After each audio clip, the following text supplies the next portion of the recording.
اللہم صلی علی سیدنا و مولانا محمد۔ لوگوں نے صحابہ کے اندر لڑائیاں پیدا کر رکھی ہیں، لیکن یہ رحماء بینہم کا عملی مظاہرہ تھے، عملی ثبوت تھے، ایک دوسرے کے لیے ان کا پیار، ان کی محبت۔ حضرت علی المرتضیٰ اور حضرت سیدنا صدیق اکبر رضی اللہ تعالیٰ عنہ جا رہے ہیں کہ آگے امام حسن کھیل رہے ہیں، تو حضرت صدیق اکبر رضی اللہ تعالیٰ عنہ امام حسن کو اٹھا کر کے اپنے کندھوں پہ بٹھا لیتے ہیں اور ساتھ بولتے ہیں کہ اے حسن تو حضور کے مشابہ ہے، علی کے مشابہ تو نہیں ہے۔ اور حضرت علی المرتضیٰ رضی اللہ تعالیٰ عنہ تبسم کرتے چلے جا رہے ہیں، مسکراتے چلے جا رہے ہیں۔ ان کی تو محبت اور پیار کی کہانیاں تھیں۔ تو کہ نہ شناسی خفی راز جلی ہوشیار باش، اے گرفتار ابو بکر و علی ہوشیار باش۔ اقبال نے کہا تو خفی اور جلی کو نہیں جانتا، جو باریک جال بچھائے گئے ہیں سازشوں کے تو ان سے آگاہ نہیں ہے۔ ابو بکر و علی کو آپس میں مقابل کھڑے کرنے والے سوچ اسلام کے خلاف گہری سازش ہے۔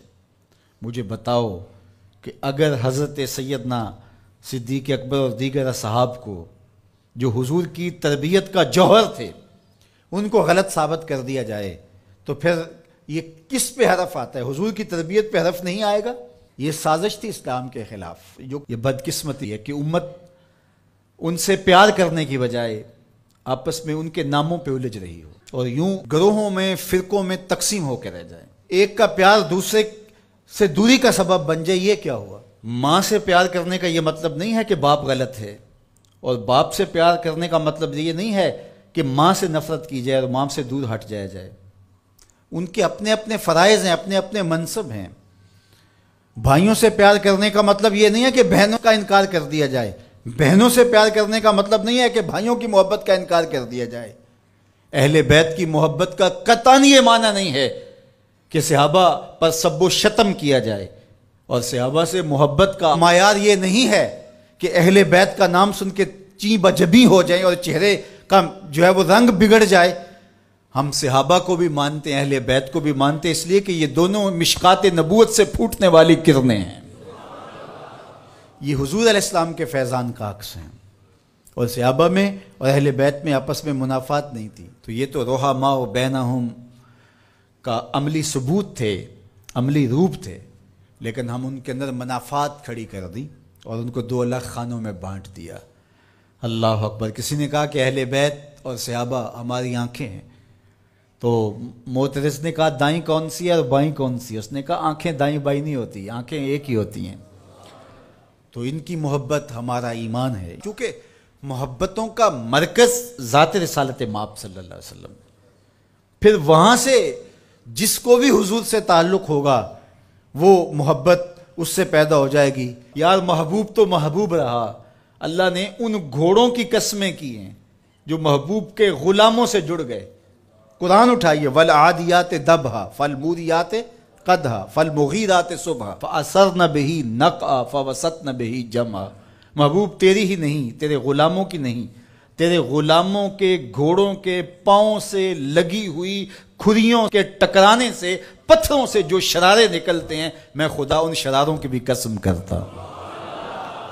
محبوب تیرے غلاموں کے گھوڑوں کے پاؤں کے ٹکرانے سے جو گرد اڑتی ہے، اڑتی ہوئی دھول کی بھی قسم کرتا ہوں، اور ان گھوڑوں کے سینوں سے جو آواز نکلتی ہے، میں رب ہو کے اس آواز کی بھی قسم کرتا ہوں۔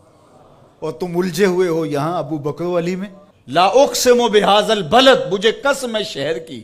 مکہ کی قسم کیوں؟ وانت حل بہذا البلد، اس لیے محبوب اس شہر کی گلیوں میں تو خرام ناز جو کرتا رہا ہے۔ جہاں محبوب خرام ناز کریں وہ گلیاں اچھی لگیں۔ مدینے کی مٹی میں بھی شفا ہے یار، جس شہر کی مٹی میں شفا ہوگی، اور شفا ہوئی کیوں؟ اقبال بولا خاک طیبہ از دو عالم خوش ترست، آن خنک شہرے کے آنجا دل برست۔ کہا کہ اس مٹی میں شفا اس لیے پیدا ہوئی کہ یہاں قدم حضور کے لگے، تو وہ ذرے خاک کے بھی شفا بن گئے۔ جن ذروں کو حضور کے شہر سے نسبت ہو گئی، تو جس کو جگر کا ٹکڑا کہا، اور جو مزار کا بھی ساتھی اور غار کا بھی ساتھی ہے، تو ان کی عظمت کیا؟ ہم ہوتے کون ہیں کہ ہم جو ہے وہ ان کی عظمتوں کو تولنے بیٹھ جائیں؟ ہماری اوقات، ہماری حیثیت کیا ہے کہ ہم ان کی جو ہے وہ عظمتوں پر بات کریں جن کی عظمتوں کو سمجھنا ہمارے بس کا روگ ہی نہیں ہے. ہمارے لیے اتنا کافی ہے کہ حضور کی آل کو بھی سلام، حضور کے اصحاب کو بھی سلام، اور ان کے لیے دلوں میں معمولی سا غبار اور میل بھی جو ہے وہ ایمان کی پونجی لٹ جاتی ہے. یار نو میلی اکھ نہ ویکھی متا مرسیں کافر ہو کے. کبھی بھی اپنے آپ کو ایسی بحث کے اندر شامل نہ کرنا جس کا نتیجہ بے ادبی تک پہنچتا. سارا دین حضور کی محبت کا نام ہے، سارا دین ادب کا نام ہے.